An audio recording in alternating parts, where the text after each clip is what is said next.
everyone, this is Meerab Zishan. Hope you're doing well and welcome to Sports Roundup. खेल का ताल्लुक सिर्फ cricket से नहीं होता है, खेलों का ताल्लुक बहुत सारे डिफरेंट प्लेटफॉर्म्स पर होने वाली छोटी छोटी एक्टिविटीज से होता है, जिनमें बहुत सारे ऐसे खेल हैं पाकिस्तान में जो इस वक्त इग्नोर किए जा रहे हैं। तो स्पोर्ट्स राउंडअप का मकसद, जैसा कि आप सब जानते हैं, यही है कि उसमें बहुत सारे खेलों पर बात की जाए, नजर दौड़ाई जाए। तो मेरे साथ मौजूद हैं हमजा साजिद राना। हमजा, अगर हम बात करें, इस बार एक बहुत इंपॉर्टेंट ऐसी चीज थी कि जो कि हमने देखा डिफरेंट प्लेटफॉर्म पर, उसके बारे में जिक्र किया जा रहा था, और वो है बॉक्सिंग। और बॉक्सिंग भी किसके दरमियान हुई? माइक टायसन और जेक पॉल के दरमियान में। माइक टायसन कौन है और जेक पॉल कौन है, जरा बताइएगा। अच्छा, ये एक ऐसा इस वक्त कंट्रोवर्शियल फाइट है जिसके ऊपर दुनिया भर में बात हो रही है, और इसको ऑलमोस्ट 6 करोड़ लोगों ने लाइव देखा नेटफ्लिक्स के ऊपर। लेकिन इसके अंदर जो कंट्रोवर्शियल टॉपिक ये है कि माइक टायसन का जो स्टाइल है, एक तो मोहम्मद अली कले के बाद एक ऐसा बॉक्सर आया था दुनिया में जिसने वे ऑफ बॉक्सिंग बदल दिया था। बिल्कुल वही एग्रेसिव अंदाज, मेरे ख्याल में वो उन्हीं को फॉलो करते थे। इवन उन्होंने उनके एक हरीफ को भी ठीक ठाक फेंटी लगाई थी आज से कई साल पहले। लेकिन अब देखने में यह है कि उनका जो नेचुरल स्टाइल ऑफ बॉक्सिंग है, ही इज क्वाइट एग्रेसिव। लेकिन अब देखने में आया कि वो डिफेंसिव मोड में खड़े, ग्लव्स उन्होंने ऐसे किए हैं और जिस तरह अगले को मौका दे रहे हैं कि हिट मी। और इसमें सबसे बड़ी चीज है कि स्पॉन्सर्स का किरदार हमें लगता था पहले बड़ा सानवी है। उसकी वजह से कई बार हम देखते थे कि जो खिलाड़ी हैं वो बड़ी कसम पुस्ती की जिंदगी गुजारते थे आखिर में। लेकिन अब जमाने ने बड़ी करवट ली है, और अगर आप देखें अब तो खिलाड़ी खुद स्पॉन्सर्स हैं। लेकिन सॉरी टू से ये फाइट स्क्रिप्टेड लगती है। ऐसे लगता है स्पॉन्सर्स का दबाव था, या माइक टायसन किसी वजह से किसी मुश्किल का शिकार होंगे, जो उन्होंने एक तरह कहते हैं ना अपनी जो सेल्फ आप कहेंगे रिस्पेक्ट उसको या सेल्फ एस्टीम को इतना दांव पे लगा दिया कि उन्होंने कहा ठीक है, एक 30 साल का नौजवान, और he is almost 58-59 right now, तो लेकिन still he is a world champion, farmer world champion. And वो तो बिल्कुल अंदाज तो नहीं बदलता। हाँ, अंदाज बड़ी हैरत की बात है और दुख की बात है कि स्पॉन्सरशिप ने या पैसे ने खेल की जो असल रूह है उसको बड़ी हद तक मजरू किया। अच्छा, आपने बहुत खूबसूरत बात की है कि शायद पैसा आज इतना इम्पोर्टेंट बन चुका है कि टैलेंट की कोई अहमियत रही नहीं है, और टैलेंट भी बिक जाता है। मैं तो यही कहूँगी। माइक टायसन एक ऐसा नाम बॉक्सिंग के अंदर जिसको बच्चा बच्चा जानता है और हर कोई वो बनना चाहता है, आइडियलाइज करते हैं उनको। जेक पॉल, जिनके बारे में कोई नहीं जानता, more than he is an influencer, ठीक है, दैट्स इट। लेकिन ये है कि वो वहां पर जिस अंदाज में, मतलब बॉक्सिंग का असूल तो ये है कि you hit me and I will hit you back, लेकिन वहां पर ये होता है कि you will hit and I will defend my self. कुछ ऐसे है ना कि देखिए, जब ये आज की दुनिया कुछ ऐसी है कि आपका टैलेंट लेस भी है ना, तो ये जो सोशल मीडिया प्लेटफॉर्म्स है, they become you talentful. Let's suppose, मैं इसकी एक मिसाल देता हूँ। म्यूजिक में पहले वही लोग जाते थे जिन लोगों की आवाज अच्छी होती थी, जिनके पास लय थी, सुर थी, सारा कुछ होता था, एक पूरी मेहनत होती थी। अब ऑटो ट्यून पे करें and you become the famous musician और famous singer of the world. ठीक है, सिमिलरली हम देखें खेल के अंदर अब ये हो गया है, आप एक इन्फ्लुएंसर है या आपकी बैकग्राउंड स्टार या आपके फॉलोअर्स ज्यादा, आपको वो प्लेटफॉर्म मिल जाएगा, हो सकता है वो खुद ही स्पॉन्सर हो। बिल्कुल सही बात है। देखिए, मैं तो खुद एग्री करती हूँ इस बात के साथ कि मुझे दुख हुआ, एक्चुअली में दुख हुआ कि आज पैसा उनके पास है कि जिनका कोई ताल्लुक नहीं है टैलेंट के साथ, लेकिन ये है कि जिनका टैलेंट के साथ ताल्लुक था वो इस हाल में है कि मतलब वो बिक चुके हैं उनके हाथों। बॉक्सिंग एक, जिस तरह स्पोर्ट्स में क्रिकेट है, फुटबॉल है, बॉक्सिंग एक बहुत बड़ी गेम है और बॉक्सिंग को वर्ल्ड वाइड फॉलो किया जाता है। बॉक्सिंग के मुकाबलों के ऊपर मूवीज बहुत बनती हैं। अगर आप इंडिया में देखें तो धर्मेंद्र की मूवी आई थी अपने, अगर आप मेरी कॉम, बिल्कुल, अगर आप उधर बाहर के मुल्कों में देखें तो वहां पे आपको ब्रूस ली के टाइम की मूवीज आपको नजर आती हैं जो बॉक्सिंग बेस्ड थी या मिक्स मार्शल आर्ट बेस्ड थी। लेकिन अब वक्त ने ना एक बिल्कुल डिफरेंट सिनेरियो में हम चलेंगे। ऐसे लगता है कि स्पॉन्सर्स गेम को चलाते हैं, उन्हीं के हिसाब से स्टार्ट होती है, उन्हीं के हिसाब से मिड आता है, उन्हीं के हिसाब से एंड आता है। और माइक टायसन जैसे स्टार के साथ इस तरह का जैसे कहते हैं ना, एक बड़ा ही ह्यूमिलेशन वाला बिहेवियर करना, आई डोंट नो उनकी क्या मजबूरी थी।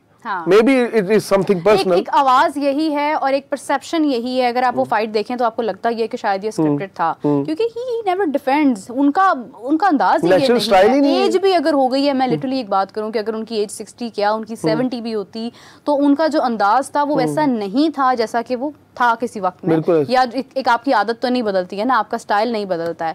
हमजा, पाकिस्तान में अगर माइक टायसन जैसा शख्स, इतना टैलेंट वाला, जैसा दूसरा अभी तक कोई नहीं, तीसरा नहीं आ सका, मतलब मोहम्मद अली, माइक टायसन, उसके बाद कोई और शायद मुश्किल ही है कि आप पैदा कर सकें, तो आज पाकिस्तान में टैलेंट कहाँ पर स्टैंड कर रहा है? पाकिस्तान में तो बॉक्सिंग का कोई नामो निशान नहीं है, सबसे बड़ी फुटबॉल का नहीं है। सबसे बड़ी बात मीरब, जो पाकिस्तान के अंदर जो कहते हैं ना अलमिए की वजह वो ये है कि हम एक तो ग्रास रूट लेवल से बंदे को लाना नहीं चाहते, दूसरा कब तक हम आमिर खान को, he is the player of United kingdom, he is the boxer of United kingdom, कब तक हम उसके ऊपर जी ओवरसीज पाकिस्तानी का बैज लगा के हम खुश होते रहते हैं, उनको यहाँ पे बुलाते हैं, डिफरेंट सुवीनियर्स देते हैं, निशाने पाकिस्तान दे देते हैं, अच्छी बात है आपको अपने ओवरसीज पाकिस्तानी, लेकिन still he is playing for England not for Pakistan. हमारे मुल्क में मोहम्मद वसीम थे मेरे ख्याल में कोयटा के, उन्होंने बहुत अच्छी लाइट वेट बॉक्सिंग में अपना, लेकिन स्टिल उनको भी कोई ऐसी, आप ये नहीं कह सकते कि पाकिस्तान की आर्म्ड फोर्सेस बॉक्सिंग को बहुत प्रमोट करती हैं, बल्कि काकुल एकेडमी का मुस्तकिल हिस्सा है बॉक्सिंग एज अ गेम, लेकिन स्टिल पाकिस्तान में कोई ऐसा बड़ा प्लेटफॉर्म नहीं है। आपको बॉक्सिंग एकेडमी शायद इस्लामाबाद में एक आमिर खान नहीं वो बनाई है, इंटरेस्ट का लेवल वो नहीं रहा, नहीं इंटरेस्ट है ही नहीं है। मैं मतलब पाकिस्तान में अगर कोई बॉक्सिंग इवेंट हो रहा है, आपको लोगों को बताना पड़ता है कि ये हो रहा है, वहां पर उसका वो इंटरेस्ट का फैक्टर नहीं होता जितना हमारा क्रिकेट तक रह चुका है या फुटबॉल तक रह चुका है। कुछ एक और वजह भी है कि बॉक्सिंग के प्लेटफॉर्म्स को ना पाकिस्तान में, या आप ये कह सकते हैं ऑन द लेवल ऑफ सब कॉन्टिनेंट उतना फॉलो नहीं किया जाता। Cricket is like a religion, तो क्रिकेट को उस तरह फॉलो किया जाता है। अगर आप देखें हमारे मुल्क में भी स्टारडम क्रिकेट का, हॉकी किधर चलेगी, there is no stardom at all. तो बॉक्सिंग को रिवाइव करने के लिए पाकिस्तान में मेरे ख्याल में सीरियस एफर्ट कोई भी नहीं कर रहा है। इवन आर्म्ड फोर्सेज लेवल पे अगर आप देखें तो सीरियस एफर्ट स्क्वॉश के लिए है, टेनिस के लिए है, बट बॉक्सिंग के लिए सॉरी टू से अभी फिलहाल तो कोई ऐसा नहीं है। अब जेवलिन थ्रो है, अरशद नदीम ने उनको जिस तरह से जेवलिन थ्रो को जिस तरह से अरशद नदीम ने रिकग्नाइज करवाया है, उससे एक फैक्टर ये पैदा हुआ है कि आइंदा आने वाले वक्त में जब भी ओलंपिक्स होगा और उसमें जेवलिन थ्रो होगी तो उसमें सब लोग टीवी के आगे या मोबाइल फोन्स के आगे ऐसे ही बैठे होंगे जैसे क्रिकेट के मैच के लिए बैठे। Still he worked like a one man army. Of course he did. Lack of resources, and में जब वो एशियन गेम्स में परफॉर्म करके आया, फिर गवर्नमेंट ने उन्हें थोड़ा सा सपोर्ट किया, then he get the javelin sticks and all that stuff, but still उन्होंने अपनी जो ग्रास रूट लेवल से अकेले, वो कहते मैंने लोहे का एक भाला बनाया हुआ था, उससे मैं प्रैक्टिस करता था सरकारी स्कूल की ग्राउंड में। तो दैट्स मतलब बहुत एक अलार्मिंग सिचुएशन है स्पोर्ट्स के अंदर। लेकिन एक और मैं आपसे खबर शेयर करता हूँ, थाईलैंड के अंदर अभी वेट लिफ्टिंग चैंपियनशिप का एक मुकाबला हुआ, और टू माई सरप्राइज एक Pakistani who is belong to Sukkur, Yusuf ji Awan, he won 2 gold medal and 1 silver medal. That's मतलब एक बहुत ही कमेंडेबल उन्होंने जॉब दी की है, और साथ साथ उन्होंने कहा कि जी मेरे हालात बहुत ख़राब थे, और मैं उन्होंने सिंध लेवल पे मिस्टर सिंध का खिताब भी जीता था आज से 2 साल पहले।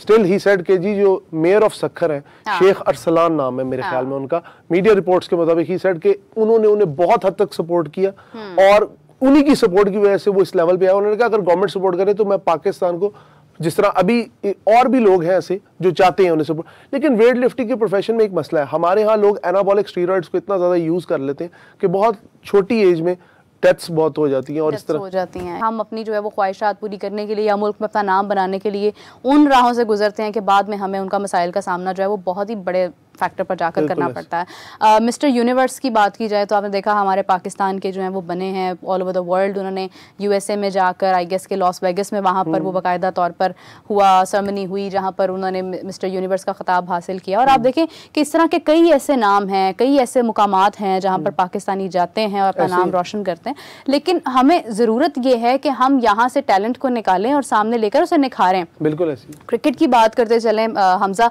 अभी बाबर आजम बहुत बुरे वक्त से गुजरे हैं, बैट पैच गुजरा है, स्कोर नहीं कर पा रहे हैं, बैट उनका जो है वो रन्स नहीं बना पा रहा है। लेकिन अगेन आई हैव सीन के ऑस्ट्रेलिया के अंदर जब वो वहां पर स्टेडियम में मौजूद थे तो वहां पर फैंस ने उनके साथ खासी बदतमीजी की है। डेफिनेटली आपने ये वीडियो देखी, बड़ा ऐसा एक रवैया था जो बहुत कम देखने में नजर आता है। हाँ, और ही बिकेम साइलेंट, वो खामोशी से खड़े थे क्योंकि अब वो क्या ही कर सकते हैं। ये है वैसे एक बुरी रिस्पॉन्स देते तो बाबर आजम पर भी उंगलियां उठने लग जाती हैं। मिसाल देखें, एक दफा इंडिया के अंदर मैच हो रहा था और इंजमाम वाज फील्डिंग बिल्कुल एक एंड इंजमामुल हक, एंड दैट टाइम ये हुआ कि पीछे से उनको कुछ ऐसे रिमार्क्स इंडियन ऑडियंस से दिए जो कि उनसे बर्दाश्त नहीं। उन्होंने 12th मैन को कहा, अच्छा 12th मैन भी इतना सादा कि उसने लाके बैट पकड़ा दिया कि फील्डिंग पेस को बैट की क्या जरूरत, और वो उतर गए और उसके ऊपर एक बकायदा मुकदमा हो गया और बड़े लेकिन बाबर ने ग्रेस का मुजाहरा किया।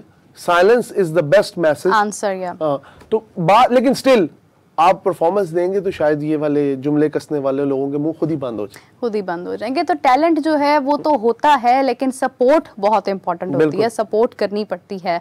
हमजा, इसके अलावा अगर हम बात करें, क्योंकि क्रिकेट डेफिनेटली एक हिस्सा तो है, हम किसी भी स्पोर्ट्स की बात करते हैं तो मिसाल हम बाद में क्रिकेट की ही देते हैं। अभी चैंपियंस ट्रॉफी का मामला भी चल रहा है, जहाँ पर बहुत सारे सवालात हैं, और क्रिकेट जो है उसका नुकसान हो रहा है। चैंपियंस ट्रॉफी के जितने भी तनाज़ात हैं, जितने भी इख्तलाफात हैं, मैं ये कहती हूँ कि इसमें हमारी क्रिकेट का तो लॉस हो रहा है। सबसे बड़ा लॉस, जो सबसे बड़ा स्पॉन्सर है, मुझे उनका नाम आई फॉरगॉट दैट, जो टाइटल स्पॉन्सर है चैंपियंस ट्रॉफी का, दे बिकम एंग्री कि उन्होंने कहा हमारा ठीक ठाक नुकसान हो गया। उन्होंने आईसीसी को है कि आप डेट्स अनाउंस करें, जो शेड्यूल है वो अनाउंस क्यों नहीं किया जा रहा। बिल्कुल बिल्कुल।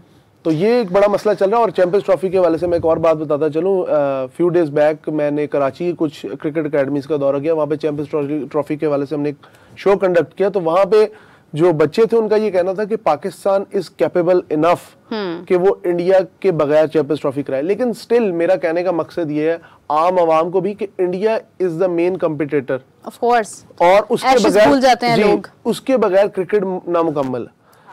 अभी तो कुछ सोशल मीडिया पे तो ऐसी एक फनी मीम्स भी आ रही है कि आप बॉर्डर पे करा ले मैच, आधा इंडिया में। मैंने भी ये मशवरा दिया आज। अच्छा, मैंने कहा है कि बॉर्डर पर एक स्टेडियम बना दें, आधा इंडिया का आधा हमारा, वहीं पर मैच हुआ करे सारे। अच्छा, लेकिन इसमें एक और चीज है, लोग ना बहुत ज्यादा कीनली ऑब्जर्व कर रहे हैं क्योंकि टाइम बहुत थोड़ा रह गया। और अगर ये शेड्यूल अनाउंस ना हुआ, जिस तरह पीसीबी का एक मूड है कि we don't accept any sort of hybrid model, right, so in that way things will get worse, खराब से खराब। और इससे नुकसान सिर्फ आम बंदे का होगा जो कि स्पोर्ट्स लवर है। हाँ। और सबसे ज्यादा नुकसान होगा क्रिकेट का, क्योंकि पाकिस्तान में बहुत अरसे बाद एक बड़ा इवेंट आ रहा है और पूरी कोशिश की जा रही है कि किसी तरह इसको सबोताज किया जाए, जो कि मेरे ख्याल से मैं रिक्वेस्ट करूंगा बीसीसीआई को भी अपने प्रोग्राम के तवस्सुत से कि काइंडली आप क्रिकेट को प्रिवेल होने दें। जे शाह साहब को दसबस्ता गुजारिश है कि आप थोड़ा सा ना सियासत की ऐनक उतार दें कुछ अरसे के लिए, क्योंकि आपके खिलाड़ी भी पाकिस्तान आने के लिए उतने इंटरेस्टेड हैं, क्योंकि जितनी को रोहित शर्मा की एक स्टेटमेंट आई थी कि मुझे कोई इशू नहीं है। हाँ, और सूर्य कुमार यादव ने भी कहा कि हमारे हाथ में नहीं है, खिलाड़ियों को तो कोई मसला नहीं होता है, गवर्नमेंट लेवल के इश्यूज हैं, आई विश के वो सॉल्व हो जाएं इससे पहले कि मतलब क्रिकेट जो है उसका नुकसान हो। इसी के साथ अगर हम देखते हैं तो हमजा अभी रिसेंटली जहाँ पर, क्योंकि हम हमेशा अपने शो में ई स्पोर्ट्स की भी बात करते हैं, मैनुअल स्पोर्ट्स तो अपनी तरफ है लेकिन अपनी जगह पर है, मगर ई स्पोर्ट्स में भी उतना ही रुझान है, इवन के नॉट ओनली यंगस्टर्स, अब तो सभी जो है वो इस तरफ हैं। तो अभी क्या अपडेट है, कितना जो है वो फोकस स्टिल है ई स्पोर्ट्स के ऊपर? ई स्पोर्ट्स एक इमर्जिंग इकोनॉमी है, सेपरेट इकोनॉमी, जिस तरह किसी वक्त में मैरीन लाइफ को कहते हैं ब्लू इकोनॉमी। हाँ। तो ये ई गेमिंग इकोनॉमी खड़ी हो रही है पूरी दुनिया में, और इसका सबसे बड़ा sponsor gulf states, mainly Saudi Arabia, Qatar, ये जो कंट्रीज है ना, मुझे ऐसे लगता है कि कुछ they have a you know extravagant lifestyle.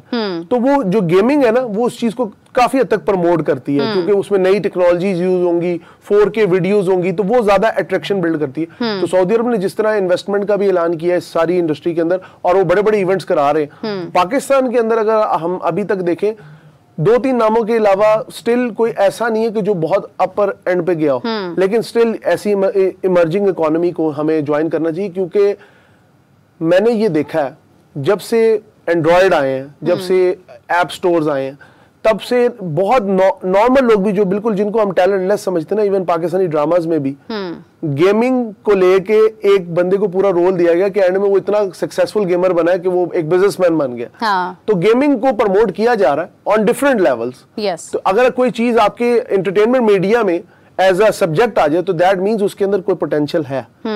So that's the need of the hour कि आपको उसको प्रमोट लाजमी करना चाहिए, और गवर्नमेंट को भी चाहिए कि कुछ ऐसे इंस्टीट्यूशंस बनाए जिस तरह टेक्नोलॉजी पार्क्स मरियम नवाज साहिबा कर रही हैं, डेवलप तो होने चाहिए कि थोड़ा ना गेमिंग के भी कुछ टेक्नोलॉजी पार्क्स, पिंक स्पोर्ट्स की भी बात हो रही है। हाँ, तो ऐसी चीजें होनी चाहिए, स्पेशली ख्वातीन के लिए बहुत सारा काम हो रहा है, होना चाहिए। और ये छोटे छोटे जो लूप होल्स हैं जिनकी वजह से आज हम पीछे हैं, हमारा फोकस सिर्फ क्रिकेट पर क्यों है, ये भी एक अलमिया है, हमें दूसरे खेलों को अहमियत देनी है। आज अगर माइक टायसन जैसा बड़ा नाम भी आड़े हाथों आ सकता है, या आप कह लें कि ऐसी सिचुएशन में आ सकता है कि जहां पर एक इन्फ्लुएंसर की बात माननी पड़ सकती है, तो फिर हमें सोचना है कि हम कहां स्टैंड कर रहे हैं। सोचने की बात, एक सरमायादार की गिरफ्त इतनी मजबूत है कि एक इंसान अपना मुक्का भी नहीं चला सकता। हाय हाय हाय, क्या बात है, ये तो एंडिंग नोट हो गया। खैर इसी के साथ जो है वो आज का एपिसोड हम खत्म करते हैं और आपसे मुलाकात होती है कल नई डिस्कशन के साथ, नए टॉपिक के साथ। मुझे और हमजा को इजाजत दीजिए, अपना बहुत सारा ख्याल रखिएगा, टेक केयर, अल्लाह।